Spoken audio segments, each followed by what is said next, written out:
मागे जे मी सापाबद्दल सांगितलं तसंच एक अजून स्वप्न नेहमी विचारलं जातं ते म्हणजे स्वप्नामध्ये पाणी दिसणं किंवा आपण पाण्यामध्ये बुडतो आहोत असं काहीतरी दिसणं.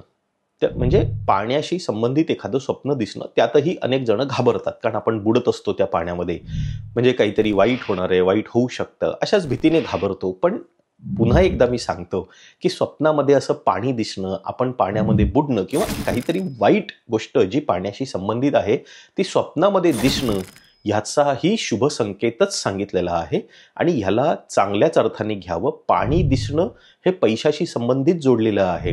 पुढे आर्थिक लाभ होऊ शकतो, फायदा होऊ शकतो, काहीतरी आर्थिक दृष्टीने आपल्याला फायदा होईल असा याचा अर्थ घ्यावा.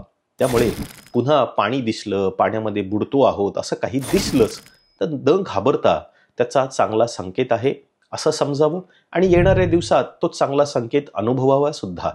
आणि असं आपल्याबरोबर घडलं आहे का, असं स्वप्नामध्ये आपल्याला पाणी दिसलं आहे का, हे कमेंटमध्ये जरूर सांगा.